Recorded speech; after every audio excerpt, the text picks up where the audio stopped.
Kanchipuram వకుడా silks నాణ్యత మా ప్రాధాన్యత. మదీనాగూడ, మియాపూర్, హైదరాబాద్ లో త్వరలో శుభారంభం. ఇవాళ తీన్మార్ మల్లన్న సర్వేను వ్యతిరేకించిందంటే నేను ఒకే ఒక్క కారణం అని చేరేటప్పుడు కూడా చెప్పినా, మా తలలను లెక్క పెడతా అంటుండు, క్యాస్ట్ సెన్సస్ చేస్తా ఉంటుండు, మాకు 42% రిజర్వేషన్ ఇస్తా అంటుండు రాహుల్ గాంధీ గారు అని చేరినాం.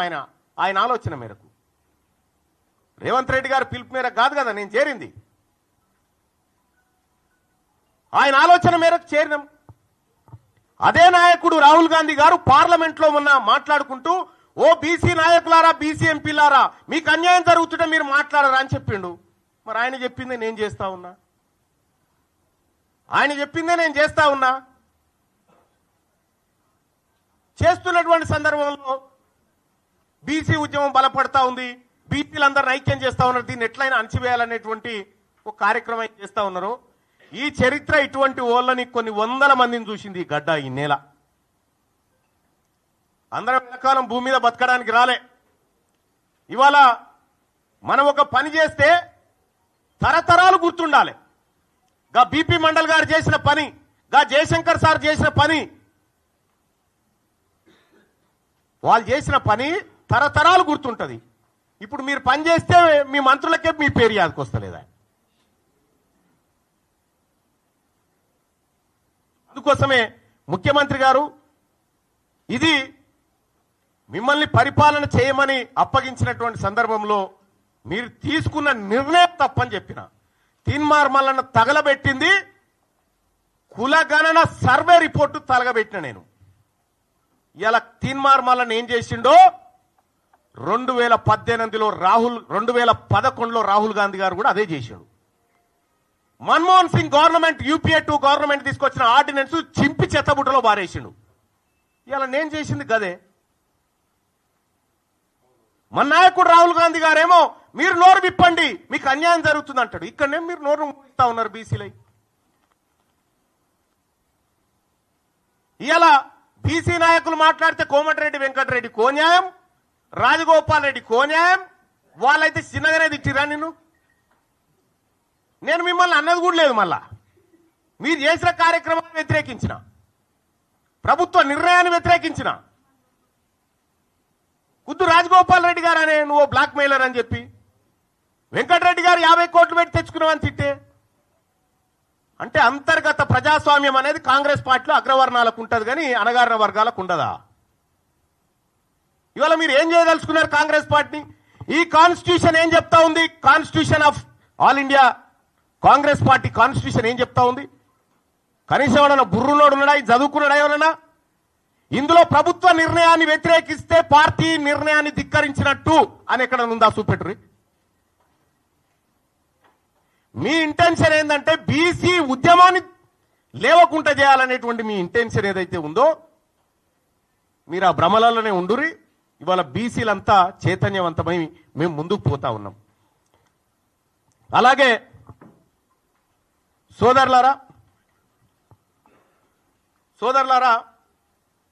తెలంగాణ రాష్ట్రంలో కాంగ్రెస్ పార్టీ ప్రభుత్వం ఏర్పడడానికి తీన్మార్ మల్లన్న ఏం చేసిండో మీ ప్రజలందరికీ తెలుసు. కేసీఆర్ గారితోటి అప్పటి ప్రభుత్వంతో ఒక్కడినై పోరాడుతుంటే మీరంతా ఆడున్నారా? కాంగ్రెస్ పార్టీ కార్యకర్తలను పిట్టల లెక్క ఏరుతా ఉంటే ఆ రోజు క్యూ న్యూస్ వేదిక కాంగ్రెస్ పార్టీ కార్యకర్తలకు మరో గాంధీ భవన్ అయింది కదా. మీరు ఆడమన్నారు. అప్పుడు ఏడున్నారు మీరంతా? ఇవాళ తీన్మార్ మల్లన్న రెక్కల కష్టంతో నా ఒక్కందే కాదు, ఇంకా ఇగో ఇక్కడ కూర్చున్న రఘు, ఇంట్లో చాలా మంది జర్నలిస్టు మిత్రులు, అలాగే మేధావి వర్గాలన్నీ కష్టపడితే ఇలా కాంగ్రెస్ పార్టీ అధికారంలోకి వచ్చింది. కాంగ్రెస్ పార్టీని ఏ ఒక్కరు అధికారం తేలే, అందులో నా పాత్ర కూడా ఉంది. నేను 45 నియోజకవర్గాల్లో తిరిగి క్యాంపెయిన్ చేస్తే 42 నియోజకవర్గాల్లో కాంగ్రెస్ పార్టీ గెలిచింది.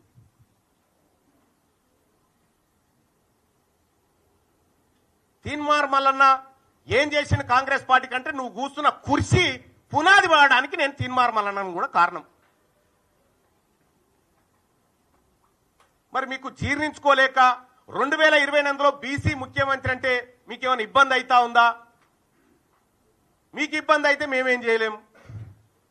కానీ మా లక్ష్యం ఒకటే, 2028లో ఖచ్చితంగా తెలంగాణ రాష్ట్రానికి బీసీ ముఖ్యమంత్రి అయ్యి తీర్తాడు. ఇది మా బీసీలుగా మేమందరం చేసుకుంటున్నటువంటి శపథం. పాపం అంజన్ కుమార్ యాదవ్ మాట్లాడిండు, హనుమంతరావు గారు మాట్లాడితే పార్టీ లైన్ దాటొద్దు. కోమటిరెడ్డి వెంకటరెడ్డి వీడియో ఇప్పుడు ఎవరో నాకు పంపితే చూసినా ఏమంటాడే, చెత్తబుట్టల వారేసిన వాళ్ళ షోకాజ్ నోటీసు నాకు ఇస్తారా అని చెప్పని అంటా ఉన్నాడు. నేను చెప్తా ఉన్నా, మీ షోకాజ్ నోటీసులకు నేను రిప్లై ఇచ్చేంత, లేకపోతే మీ సస్పెన్షన్లకు భయపడేంత పిరికి రక్తంతో బుట్టలే. నేను బీసీ ఓడిగా గర్జించే బిడగా పుట్టినా. ఇక్కడ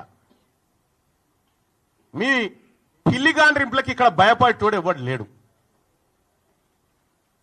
ఇలా కాంగ్రెస్ పార్టీని అడ్డం పెట్టుకొని అధికారంలోకి వచ్చినటువంటి మీరు ఆ పార్టీని రక్షించాల్సిన అవసరం ఉండే. ఏం జరుగుతా ఉంది? 2023 డిసెంబర్లో ఎన్నికలు జరిగితే అక్కడి నుంచి మళ్ళీ 6 నెలల తర్వాత వచ్చిన పార్లమెంట్ ఎన్నికల వరకు కాంగ్రెస్ పార్టీ పరిస్థితికి ఏడుకొచ్చింది.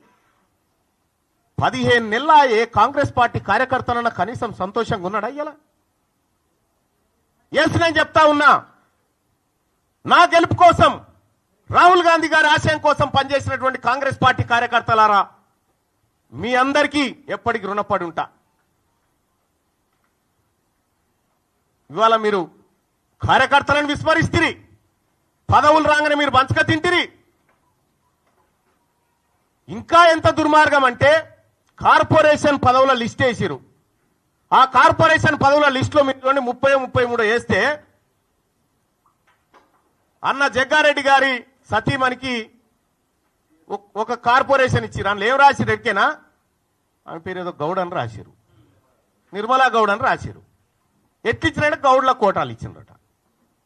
ఇంకొక ఆమె నల్గొండ జిల్లా యాదాద్రి శోభారాణి గారు ఏమో, ఆమె రెడ్డి సామాజిక వర్గం, ఆమెకి ఎట్లిచ్చి కురుమ సామాజిక వర్గంలో ఇచ్చిరట.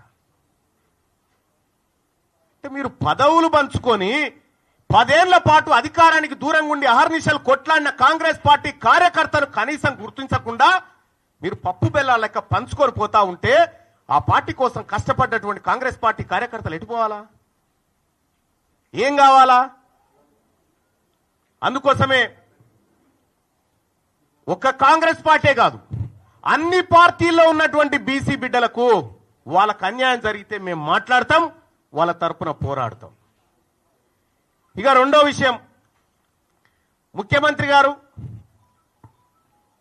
6 నెలల కాలం అసెంబ్లీకి పార్లమెంటుకు, ఇవాళ తీన్మార్ మల్లన్న కాంగ్రెస్ పార్టీ తీన్మార్ మల్లన్నను గెలిపించింది అనేటువంటి మాట, గెలిపించినాక గిట్లనే నా మాట్లాడేదని ఒక మాట. నేను చెప్తా ఉన్నా, ఎవరు గెలిపించారు? తీన్మార్ మల్లన్న అసెంబ్లీ ఎన్నికల నుంచి పార్లమెంట్ ఎన్నికలు 6 నెలల కాలం ఉంటే, నేను కంటెస్ట్ చేసినటువంటి వరంగల్, నల్గొండ, ఖమ్మం నియోజకవర్గంలో 5 పార్లమెంట్లు గెలిపించుకోగలిగినాం. మరి మీరు సార్, మీ సొంత మహబూబ్ నగర్ జిల్లాలోనే మీ అభ్యర్థి ఓడిపోయిండు. మీరు సిట్టింగ్ ఎంపీగా ఉన్న మల్కాజ్గిరిలో ఒక సీట్ రాలే.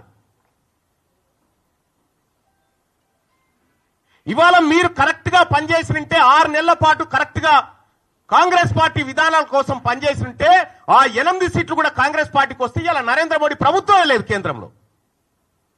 పరోక్షంగా మీరు సహకరించుకుంటా ఇవాళ కాంగ్రెస్ పార్టీని ఖతం చేసేటువంటి ఉద్దేశంతో మీరు ముందుకు పోతా ఉన్నారు.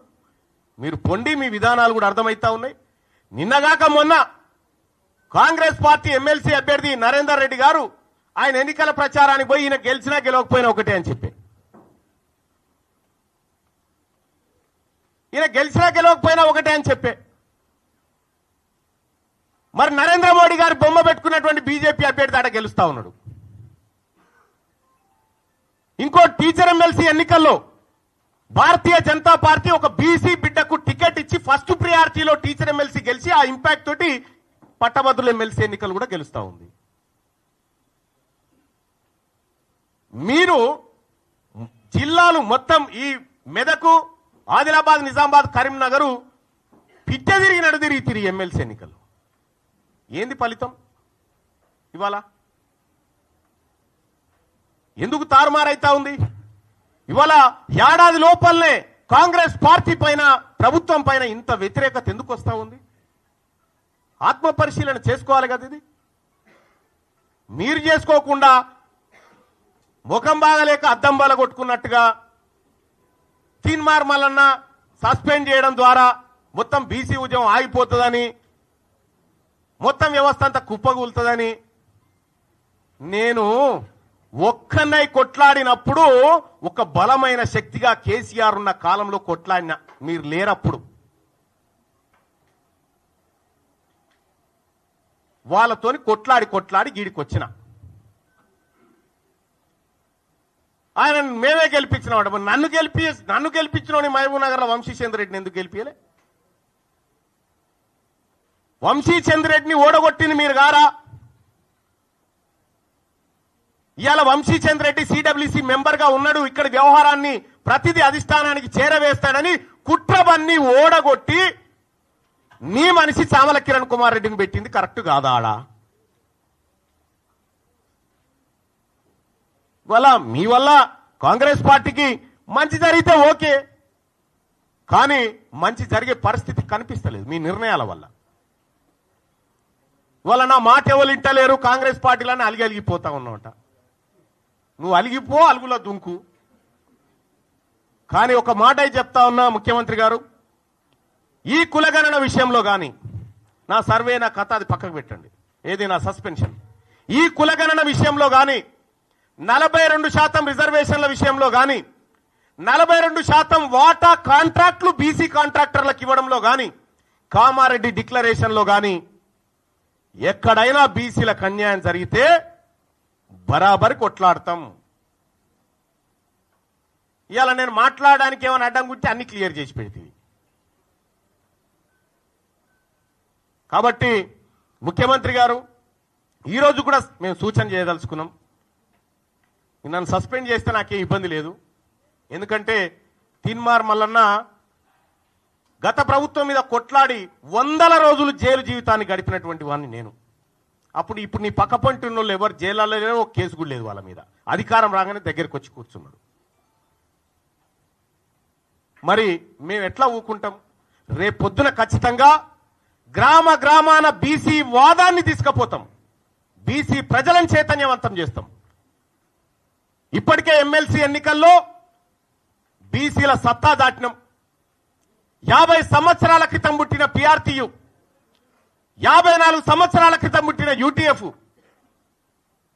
నెల రోజుల కింద పుట్టిన బీసీ వాదం ఇలా 5200 ఓట్లు సంపాదించడం, 0 to 5200 ఓట్లు సంపాదించడం అంటే ఇది బీసీలలో వచ్చినటువంటి చైతన్యం. ఇలా మా సోదరుడు ప్రసన్న హరికృష్ణ ఇలా మీ గెలిచేటోళ్ళని వెనక గుంజి కూర్చుండబెట్టాడు. మీతో సమానంగా పోటీ పడతా ఉన్నాడు. 125 ఏళ్ల కాంగ్రెస్ పార్టీ చరిత్ర, 45 ఏళ్ల బీజేపీ చరిత్రకు ఒక బీసీ బిడ్డ తలగొరి పెడతా ఉన్నాడు ఆడ. ఇలా బీసీ వాదం తెలంగాణ రాష్ట్రంలో బలపడ్డ సూచనలు, మరింత బలీయ శక్తిగా మారుతున్న బీసీ వర్గాలను చూసి మీకు అక్కసు ఉంటే మేమేం చేయలేం. కానీ ఒకటైతే సత్యం, మేమింకా మీ మోచేతి నీళ్లు తాగి బ్రతికే పరిస్థితిలో లేము, ఉండం కూడా. రేపటి నుంచి బీసీలకు దక్కిన వాటా ఎంత, దక్కుతున్నదెంత, మా భూములు ఎన్నిపోతా ఉన్నాయి, మాకిచ్చిన సంపద ఎంత, మా ఉద్యోగాలెంత, మీ ఈడబ్ల్యూఎస్ కోటా ద్వారా 25,000 ఉద్యోగాలు దొంగతనంగా ఎత్తుకపోయిన లెక్కలు ప్రతిదీ బయట పెడతాం, మా ప్రజల్ని చైతన్యవంతం చేస్తాం. వాళ్ళ తీన్మార్ మల్లన్న సస్పెండ్, ఈ మేమందరం కష్టపడి సాధించినటువంటి కాంగ్రెస్ పార్టీ ప్రభుత్వాన్ని కూర్చోబెట్టి దాంట్లో కుర్చీలో కూర్చొని రేపు పొద్దుగాల కాంగ్రెస్ పార్టీని ఖతం చేస్తేనే నీకు ఇంకోటి అంటే కూడా ఆ పని కూడా చేసిపోతారు మీరు. కానీ ఆ పార్టీ బతకాలని కోరుకుంటున్నాం మేము ఈ ప్రజాస్వామ్య దేశంలో. కాబట్టి సోదరులారా, మేము అన్నిటికి కూడా రిప్లై చేయడానికి సిద్ధంగా ఉన్నాం. ఈ సోమాజిగూడ ప్రెస్ క్లబ్ నుంచి నేను సవాల్ ఇసురుతా ఉన్నా, కులగణన లెక్కలు తీసుకొని ఎవరు వస్తారో రరి, అవి తప్పని నిరూపించడానికి మీ తీన్మార్ మల్లన్న సిద్ధంగా ఉన్నాడు.